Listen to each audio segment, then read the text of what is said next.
Fala galera, beleza? Então, ficaram faltando alguns pontos desde que nós conversamos a última vez, referente ao preço do carro, ao custo que nós tivemos para fazer a transferência, custo que eu tive com o seguro, também pontos relacionados a onde fiz a compra, se fiz com particular, se fiz com empresa, certo? Se tem garantia ou não tem esse tipo de veículo aqui em Portugal. Obviamente, também questão de revisão, quanto que nós vamos gastar com a revisão agora. E, obviamente, depois, quando eu levar no mecânico, trazer do mecânico, vou trazer os custos que nós vamos ter para arrumar alguns pontos do carro. Quando nós fomos atrás de um carrinho aqui, certo? Esse carrinho em específico, nós tínhamos alguns pontos que nós estávamos a observar, ok? Primeiro, queríamos um carro a diesel. Isso era muito importante, porque, obviamente, aqui em Portugal, o diesel é mais barato do que a gasolina. Não significa que em todos os casos vá compensar, porque vai depender muito do consumo do carro. Esse é um carro que consome um pouquinho mais, mas ele tem um outro ponto que nos interessa. É um carro alto, com um bagageiro que aguenta uma boa carga. Obviamente, por causa daquelas questões que nós falamos do inverno, que nós usamos muito a lenha, também questões relacionadas a mercado. Eu tenho uma cachorrinha que volta e meia eu tenho que colocar a caixa dela de transporte dentro do carro, obviamente para levar para o veterinário, para levar para um lado e para o outro. Tinha que ser também um carro que fosse um pouquinho mais alto, era muito importante isso para nós, porque nós precisamos de um carro que pudesse passar por estrada de barro, que pudesse ser colocado, por exemplo, no meio de um terreno que tem aqui do lado de casa, um terreno com uns pinheiros e tal. Então ali muita gente às vezes deixa o carro quando não tem espaço, como é um carro sobressalente. Se fosse necessário, fosse meio de noite, de madrugada, já não tivesse vaga, preferia botar ali nos pinheiros, do lado de casa, do que botar muito longe e vir caminhando, ok? Então esse é um outro ponto. Também procurávamos um carro que tivesse um tetinho de abrir, ou então, né, aqueles tetos removíveis, né, os tais dos cabriolê e tal. Mas isso não foi possível, ok? Dentro do orçamento que nós tínhamos estabelecido, de 3.000 a 4.000 euros, assim eu posso dizer que esse foi o melhor carro que nós encontramos. Tínhamos visto uma Suzuki Vitara, estava por 4.600 euros, mas tinha algumas coisas a serem feitas, inclusive já na inspeção já tinha sido detectado isto, né, a inspeção que o proprietário fez, que é anual, fez antes de nos colocar para venda, de nos oferecer, já tinha detectado algumas coisas. Obviamente esse veículo aqui, ele não tinha nada na inspeção, mas obviamente também entendo que todo veículo usado tem alguma coisinha para ser feita, às vezes uma coisa menor, uma coisinha maior, então o ideal é levar no mecânico. De um modo geral, nesse veículo, então, gastamos 3.000, saiu mais barato do que a Vitara que nós estamos vendo. Obviamente, tinha encontrado outros veículos, tinha encontrado Smarts, tem carros a menos do que este valor? Tem, só que aí não se encaixavam naqueles requisitos do diesel, de ser um carro alto, de ser um carro que consegue se colocar em qualquer terreno, né? Isso aí já poderia ser um inconveniente, porque se eu abrisse mão, por exemplo, de um carro com bagageiro grande, já não valeria tanto, né, a aquisição. Se eu abrisse mão de um carro que pode ir para todo o terreno e comprasse um carro mais baixinho, um carro que às vezes sai um pouco mais barato, mas que você já não consegue subir no meio fio, já não consegue subir num morrinho de barro, alguma coisa assim, eu ia ficar com o carro, às vezes, né, atolado ou alguma coisa desse gênero, e depois ia ter mais custo com guincho e tal. Então também não ia me compensar. Obviamente, de tudo o que nós vimos, encontramos a Suzuki, encontramos essa aqui Sportage, encontramos uma Jeep Cherokee, encontramos também uma Land Cruiser da Land Rover, ok? A Land Cruiser, inclusive, tinha a questão de retirar o teto, então ela ficava com uma espécie de bugzinho, de jipinho, isso nos encantava bastante, porque para ir para a praia, tal, é bom, agora no verão principalmente, que tem um período de sol mais longo no ano, né, você consegue brincar um pouquinho mais. Vocês podem perceber, é um carrinho assim, que tem uns afazeres domésticos, mas ao mesmo tempo também tem algum tanto de brincadeira para dar. Também nos interessa para fazer uma ou outra coisa relacionada ao nosso trabalho, mas isso aí já é outra questão, eu faço depois um outro vídeo para vocês. O ponto que importa é, de tudo que nós observamos, a média de preço para veículos desse tipo, que são 4x4, são um pouquinho mais altos e tal, elas ficam acima dos 4.000 euros. Então esse foi um dos poucos que eu encontrei abaixo dos 4.000 euros. Tinha muito anúncio particular, muito anúncio de empresa, procuramos no stand virtual, certo? Procuramos no LX e procurei também num outro portal de carros aqui de Portugal, que eu já não lembro o nome, ok? Mas os que mais apresentaram resultados foi o stand virtual e o LX. Disso, durante umas 2 semanas nós vimos alguns veículos e esse, no entanto, quem encontrou para mim foi minha sogra, que é de uma vizinha dela, certo? Esse eu não encontrei diretamente por esses sites, né, como stand virtual, LX e tal. Não, muito pelo contrário.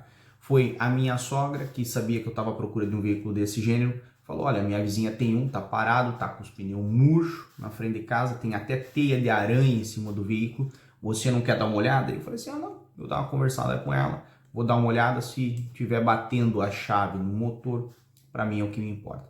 O resto, encontrei algumas coisas por particular, encontrei algumas coisas por empresa. Quando você compra por empresa, você compra de um garagista, você compra de um stand, ok? Aqui em Portugal, geralmente você tem 18 meses de garantia, tá bem? A não ser que a viatura seja mais nova, ou seja certificada, ou de uma determinada marca, essa garantia daí pode ser estendida. Mas geralmente são 18 meses, tá? Neste caso, comprei de particular, então eu não tenho garantia nenhuma, ok? E caso tenha algum problema de caixa de marcha, de motor, etc e tal, quem vai ter que arcar com esses custos sou eu.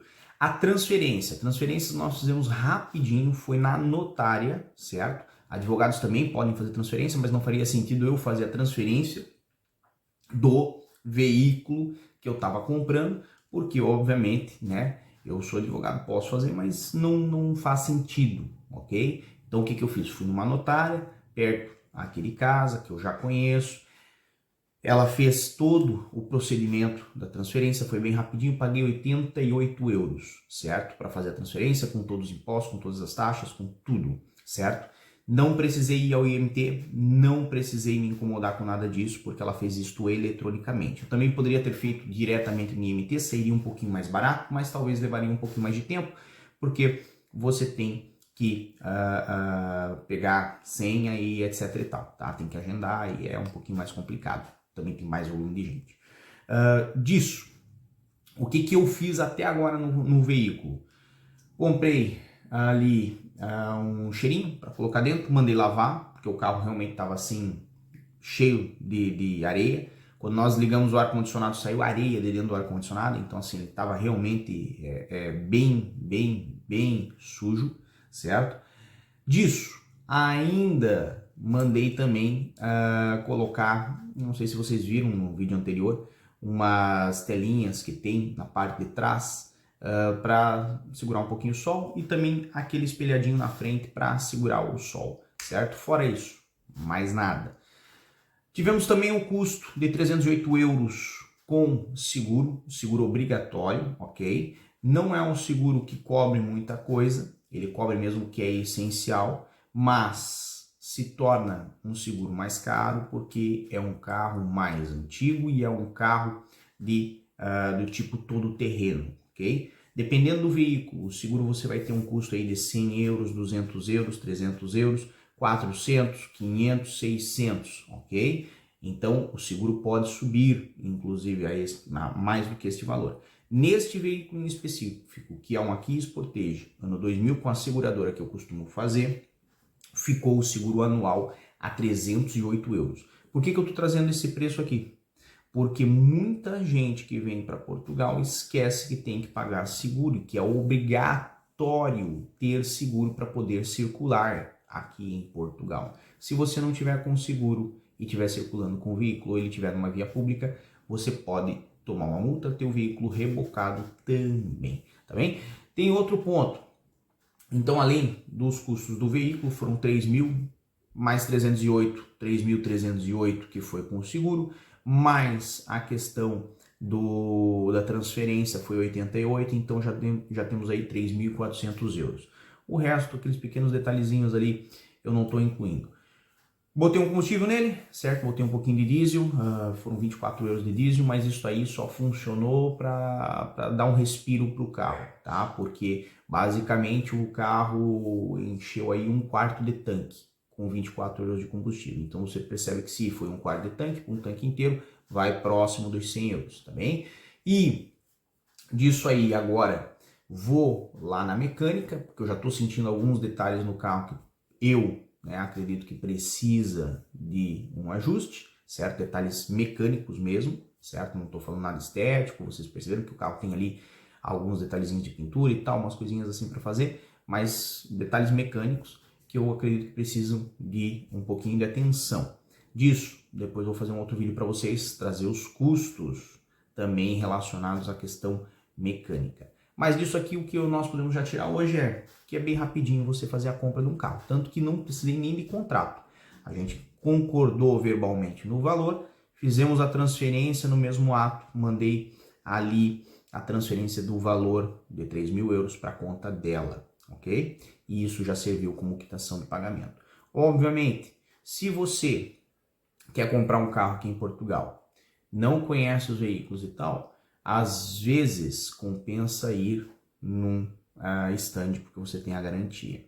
Eu, mesmo que não conheço muitos veículos, vamos botar de uma forma bem geral, bem generalizada, preferi apostar comprando um veículo desse tipo diretamente com a vizinha da minha sogra do que ir num garagista. Num garagista, provavelmente eu tinha pego esse veículo talvez por uns 1.000 euros a mais, tá bem? 1.000, 1.500, eu não sei, tá bom? No estado que tá, é difícil nesse momento prever assim o custo que seria num garagista, mas eu acredito que seria uns 4.000, 4.500 euros, tá? Disso aí, o que é importante observar? Se você vem para Portugal, vai comprar um carrinho que é mais antigo, tenha atenção que tem muitas faixas de preço, tem carros a partir de 600 euros. Muito provavelmente esses carros não vão passar na inspeção. A inspeção é anual. Se a inspeção detecta que você tem que consertar alguma coisa no veículo, você tem que consertar. Se você não consertar esse defeito no veículo, o carro pode ficar impedido de circular, tá?